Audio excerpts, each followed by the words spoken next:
decade ago. I never thought I would be at 23 on the verge of spontaneous combustion. Woe is me, but I guess that it comes with a territory. Hi, this is Mike from the band Incubus, and you're logged on to guitar.com. Smooth jazz, easy listening.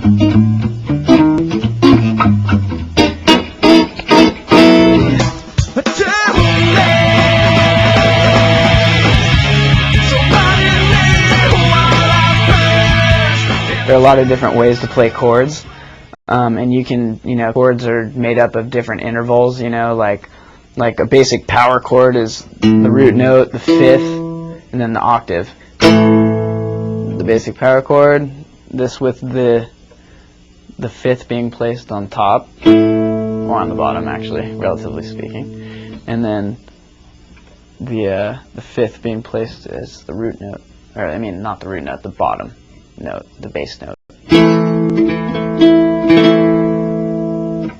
And this fifth right here, you can put it in a different place, and that changes the voicing of the chord. Like if you move that up an octave to there, you still have the same chord, which is this, but it sounds different than this. It's this. And the voicing is placed wider apart, so that's a different way of voicing the same chord. You just kind of change the order in which the notes occur, in the sequence of, the bass note, you can change the bass note to being the fifth of the chord, which would be, sounds like that. This is the same chord as this. It's just, voiced differently. Same notes are in there, but, they're in different places.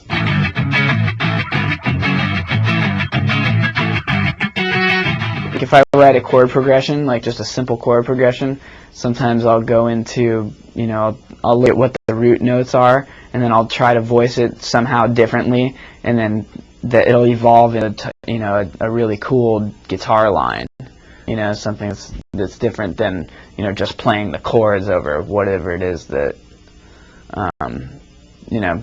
say our bass player comes up with a bass line. Maybe I'll start off by writing something over a bass line that goes directly with the bass line, and then I'll evolve it, I'll take it a step further and voice it differently, and then that'll somehow lead me into something else.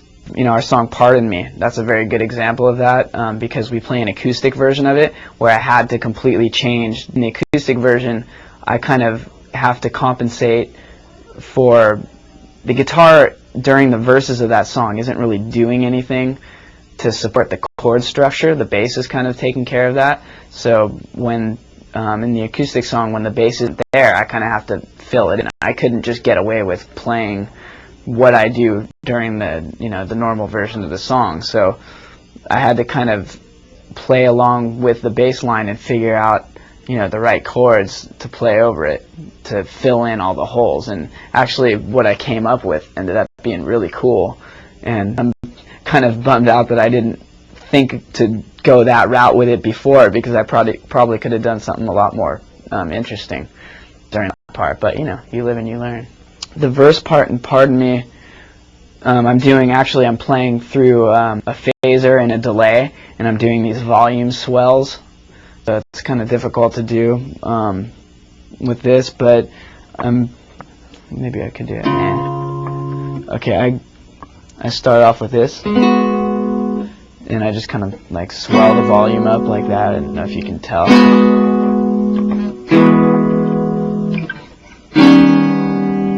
And then I have a delay on, so it's like,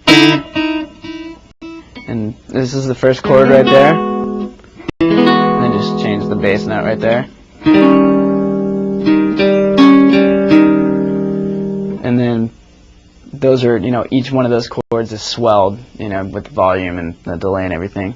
And then I just hit this. It just kind of delays off. And then I hit this chord, swell the volume up. And then I go back to this. And then I swell this up. And it's kind of conflicts a little bit with what the bass is doing. It's not really the same. I'm not playing the same chord that our bass player is playing that part. I don't even know really what it is. It just I just thought it sounded good. But in the acoustic version, it's like this.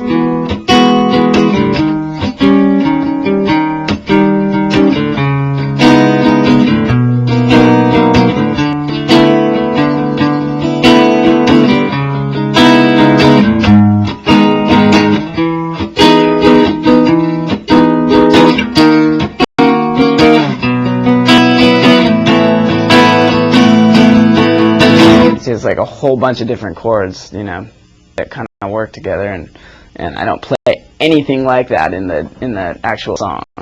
What I played with on the record is much more like, during that part it's much more about the drums and stuff. It's like kind of like a breakbeat type thing, like a drum and bass kind of feel almost, and so what I was doing really wasn't very important to, I mean, it's important, but it wasn't, you know, it's like what I was talking about before, with just kind of like fitting in the right spot. That I didn't need to be playing a lot of different chords there. But, you know, in an acoustic version where there aren't really any other instruments playing, I got to be able to fill in the holes, and I wasn't sure how I was going to do it. So once I sat down with an acoustic guitar and started, you know, messing around with it, I came up with all these cool chords. At least I think they're cool, to play over, you know, bass line. And it was, you know, it was just like an experiment. I was happy with the way it came out too, because I think it came out something good.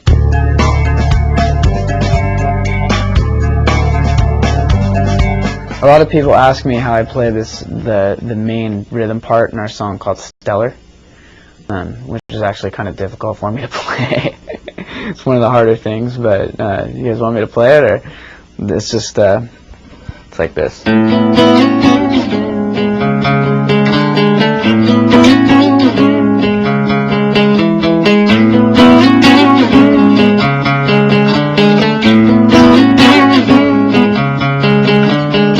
That's the main rhythm of the song, and then the other parts of the song are, it's a really basic, you know, type of thing. Most people only ask me about that, though, just that one little thing, because people think I'm using like a whammy bar or something, because it's kind of got this, like, I guess, you know, like Far Eastern flavor to it, you know. Yeah, almost, or even something almost Asian, you know. And so people always go, you know, what are you doing right there? So that's it. I just kind of, it's hard to do kind of on this guitar because the strings are really heavy. When I recorded this song, I specifically used like lighter gauge strings so I could bend them easier, but when I play live I use really heavy strings because I just rip right through them. Meet me in outer space. I just, you know, I do these slides. I slide into all the notes and bend the strings real quick, and a lot of people think I'm doing it with a whammy bar. Just like this. Wait.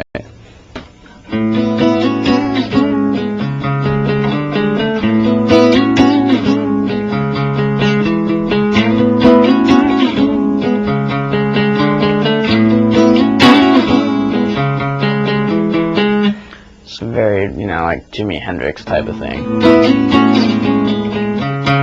Then it goes, yeah, then it goes to C sharp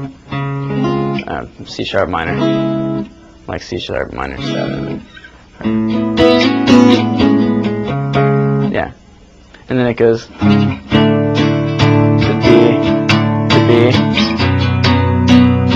and then it comes in the chorus parts back in, you know, the A, C sharp thing. It's like, when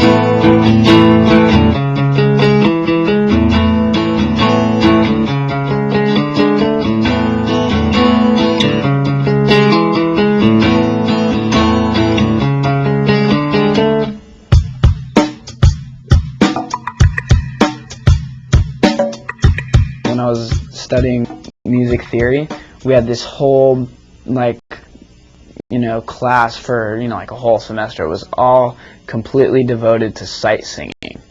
It was like, and I had to learn all the intervals, like the way that each one sounded. That was probably the single most valuable thing that I ever learned in a music classroom. It like that, I think, is what gave me the understanding to be able to identify, you know, what was going on in a chord. You know, like I would have to look at a piece of sheet music, and the only way I would know the difference between two notes looking on the staff is how much space was between them, and knowing what the interval sounds like, knowing what, like a major sixth, it looks a certain way on paper, and so you can just hear that in your head. So if you see that the distance between the note here and the note here, and you're like, okay, that's a major sixth, then you automatically, if you've heard the difference between the two played so many times, on a piano, which is the way I learned in class, the teacher would go, okay, what's this? And you play two notes, and you'd have to tell him how far those two notes were from each other. You'd say, okay, that's a minor third, or that's a major seventh. So I know exactly what each of those things sounds like, and so when you hear them in a chord, you can pull those out. You can be like, okay, well, I hear that, that's a minor seventh in there, and you can hear where the root is, and you can hear the minor third in there, and those three things put together, those make chords. And so that, more than anything else, probably was like something that really boosted like my understanding. That's a major seventh. Like, this is an octave right here. That's a major seventh. That's like the Love Boat. You know what I mean? Like, I was taught, like, that's the Love Boat interval, The Love Boat, like that theme song. And then that's the fifth right there in the chord. And that's a major seventh chord. Sort of. That's another major seventh chord. And then, like a fifth is a very easy interval to identify, especially for people playing heavy music. That's what a power chord is. It's a root note and a fifth. And this note is, the interval is a fifth, and those two together make up a power chord. And, then there are other things that are dissonant, like they're called tritones, like augmented fourths and fifths, which are like, if you have, say this is the root note, this is the fifth, and augmented means, it's a half step higher. That's considered what is that?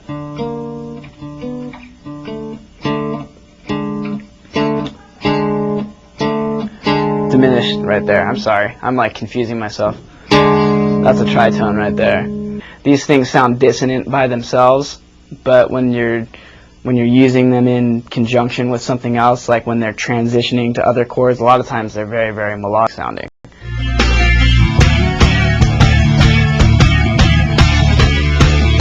There's this one bit in second song on our record, it's called Nowhere Fast, where I do this sitar thing. I start playing this electric sitar, and it's so Steve Vai, like I listen to it and I'm like, oh, he's gonna be pissed.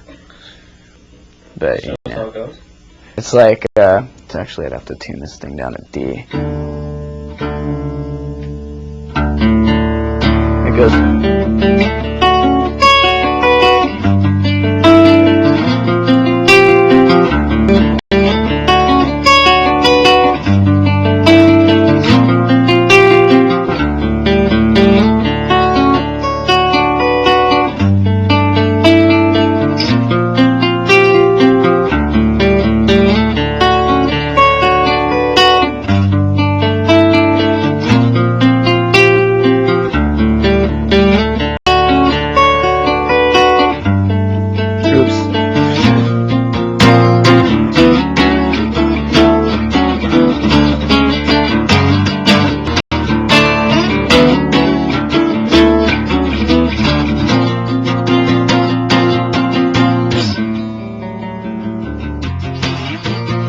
that's just like, a straight up Steve Vai, like, might as well just be a Steve Vai cover.